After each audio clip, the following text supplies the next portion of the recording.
Assalamualaikum warahmatullahi wabarakatuh. Perkenalkan, nama saya Muhammad Naufal Kurniawan dari akuntansi kelas pagi B, Pak Catur, dengan NPM 0523029431. Kali ini saya akan membahas tentang akuntansi sewa di bagian list. Puji syukur kita panjatkan kehadirat Tuhan Yang Maha Esa atas berkatnya kita dapat berkumpul pada kesempatan kali ini, video kali ini. Topik ini merupakan salah satu area krusial dalam akuntansi yang memiliki dampak signifikan terhadap laporan keuangan perusahaan, baik bagi lessor maupun lessee. Dalam presentasi ini, kita akan bersama-sama mendalami konsep dasar, jenis-jenis sewa, serta perlakuan akuntansi yang berlaku sesuai standar terbaru. Oke, lanjut di slide selanjutnya. Apa itu akuntansi sewa? Akuntansi sewa adalah perjanjian kontraktual antara lessor dan lessee yang memberikan hak kepada lessee untuk menggunakan properti tertentu dimiliki oleh lessor untuk jangka waktu tertentu. Akuntansi ini mencakup identifikasi, pengukuran, dan penyajian sewa guna usaha menurut aturan akuntansi seperti IFRS atau GAAP. Mengapa sewa penting dalam bisnis?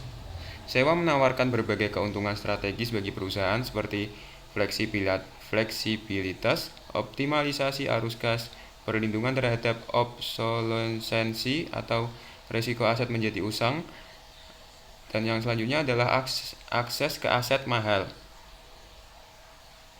Pentingnya akuntansi sewa terletak pada dampaknya yang signifikan terhadap laporan neraca, laporan laba rugi, dan laporan arus kas perusahaan. Perlakuan akuntansinya bisa sangat berbeda tergantung pada jenis sewa dan standar akuntansi yang berlaku. Nah, di sini ada kelompok penyewaan terbesar dalam akuntansi sewa. Yang pertama ada teknologi dan informasi. Yang kedua ada transportasi seperti contohnya pesawat, truk, dan kapal. Yang ketiga ada konstruksi, dan yang terakhir ada pertanian. Nah, kita akan membahas teknologi dan transportasi. Teknologi informasi atau TI adalah perusahaan menyewa peralatan seperti contohnya komputer, server, perangkat jaringan, dan perangkat lunak untuk menghindari biaya pembelian awal yang tinggi serta mempermudah pembaruan teknologi secara berkala. Yang kedua ada transportasi. Nah, di sini ada termasuk truk, pesawat udara, dan kereta api, dan kendaraan logistik lainnya. Banyak perusahaan memilih menyewa alat transportasi untuk mengurangi beban kepemilikan, pemeliharaan, dan depresiasi. Nah, di sini perusahaan biasanya menyewa karena tidak maunya kendaraan tersebut mengalami depresiasi, karena jika sudah digunakan lama, kendaraan tersebut kan menjadi harus ada pemeliharaan, depresiasi, dan kepemilikan. Nah, itu perusahaan mending menyewa dengan akuntansi sewa ini.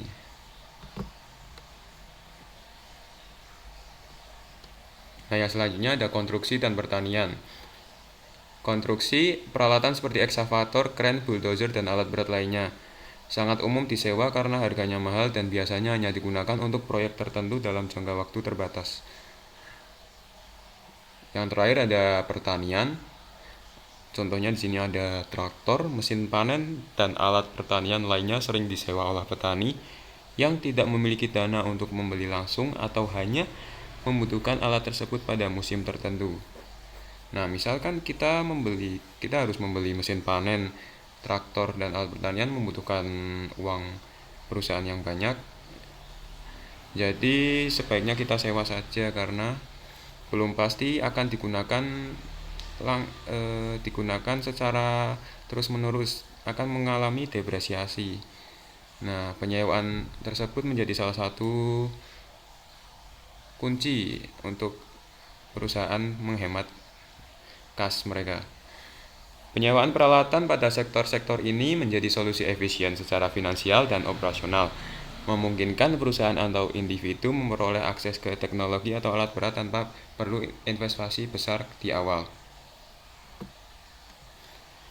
Akuntansi sewa Manfaat akuntansi sewa di sini pembiayaan 100% dengan harga tetap, perlindungan terhadap obsesi, fleksibilitas, pembiayaan kurang mahal, keuntungan pajak, pembiayaan off balance sheet. Jika list mengkapitalisasi sewa, penyewa mencatat aset dan kewajiban yang umumnya sama dengan nilai sekarang dari pembayaran sewa Anda. Di kiri kita ada operating list, ayat jurnalnya ada debit di biaya sewa, kredit ada kas. Ini menunjukkan bahwa untuk operating list pencatatannya mirip dengan pembayaran sewa biasa atau sewa jangka pendek. Yang kedua, yang di kanan kita ada kapitalis. Nah, kapitalis ayat jurnalnya ada debit penyewaan peralatan dan kreditnya kewajiban sewa. Suatu sewa yang mengalihkan secara substansial seluruh manfaat dan risiko kepemilikan properti harus dikapitalisasi hanya sewa yang tidak dapat dibatalkan dalam kapitalisasi. Untuk mencatat sewa sebagai modal, sewa harus tidak dapat dibatalkan. Satu atau lebih dari 4 kriteria harus dipenuhi, yaitu mentransfer kepemilikan kepada penyewa. Yang kedua ada berisi opsi pembelian murah. Yang ketiga ada istilah sewa sama dengan atau lebih besar dari 75% dari perkiraan umur ekonomis dan dari properti yang disewakan. Yang terakhir ada nilai sekarang dari pembayaran sewa minimum, tidak termasuk biaya eksekutori, sama atau melebihi 90% dari nilai wajar yang properti yang disewa oleh properti yang disewa. Akuntansi oleh list. Jika list mengkapitalisasi sewa, penyewa mencatat aset dan kewajiban yang umumnya sama dengan nilai sekarang dari pembayaran sewa. Catat depresiasi pada aset yang disewakan. Yang terakhir ada memperlakukan pembayaran sewa sebagai terdiri dari bunga dan pokok sedikit pokok. Nah, di sini kita dapat melihat contoh intinya. Sewa yang tidak memenuhi salah satu dari 4 kriteria dicatat sebagai sewa operasi. Misal dari ada suatu perusahaan memiliki satu saja, misal masa sewa lebih dari 75%, maka dianggap adalah dia perusahaan kapitalis. Dan jika tidak semuanya memenuhi salah satu dari 4 kriteria, dicatat sebagai sewa operasi. Nah, selanjutnya diskon rate list menghitung nilai sekarang dari pembayaran sewa minimum menggunakan pinjaman tambahan dengan satu pengecualian.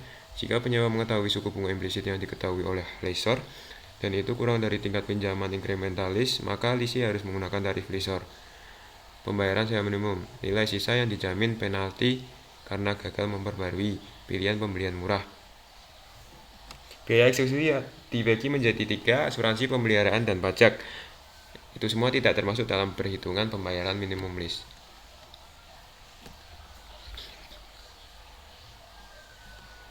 Nah, selanjutnya ada liabilitas sewa. Liabilitas sewa diakui pada tanggal permulaan sewa, diukur sebesar nilai kini dari pembayaran sewa yang belum dibayar. Pembayaran sewa yang termasuk dalam liabilitas sewa ada pembayaran tetap dikurangi intensitas sewa, pembayaran sewa variabel yang tergantung pada indeks atau tarif, jumlah yang diperkirakan akan dibayar lisi berdasarkan jaminan nilai residu, harga pelaksanaan opsi bila beli jika lisi cukup pasti akan melaksanakannya, denda pengakhiran kontrak sewa jika periode sewa mencerminkan pelaksanaan opsi pengakhiran oleh lisi.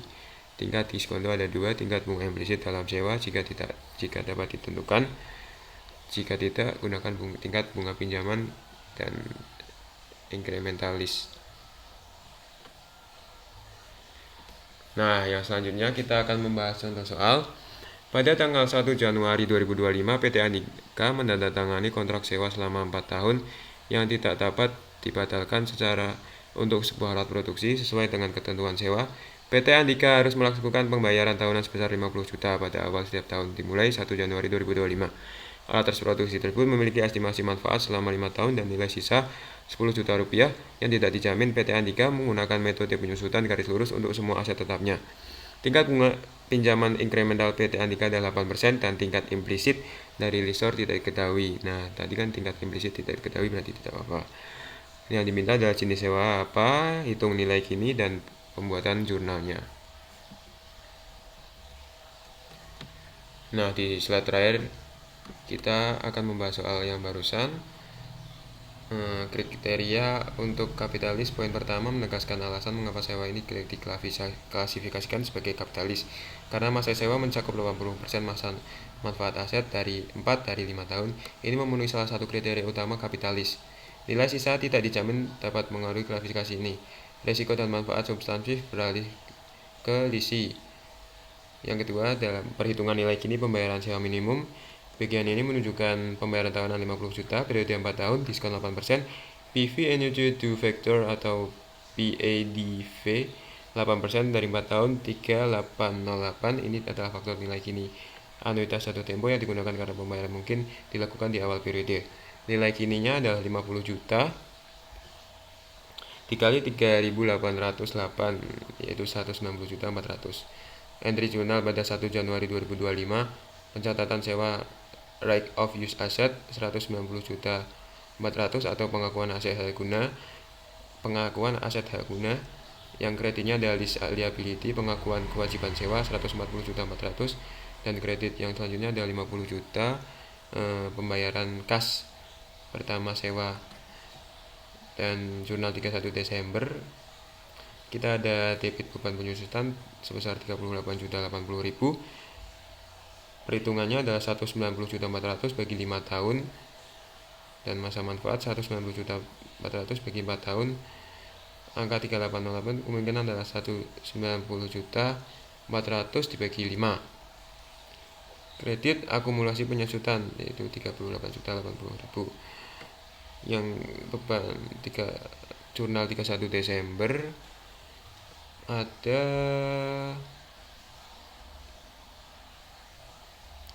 debit beban bunga 11.232.000, perhitungannya adalah 140.400 dikali 8%. Kredit utang bunga 11.232.000. Dan yang terakhir, jurnal terakhir ada 1 Januari 2006. Di debit kita ada utang sewa sebesar 50 juta ribu, pengurangan kewajiban sewa sebesar pembayaran pokok sewa tahunan. Di kreditnya ada 50 juta ribu. Itu saja dari saya. Wassalamualaikum warahmatullahi wabarakatuh.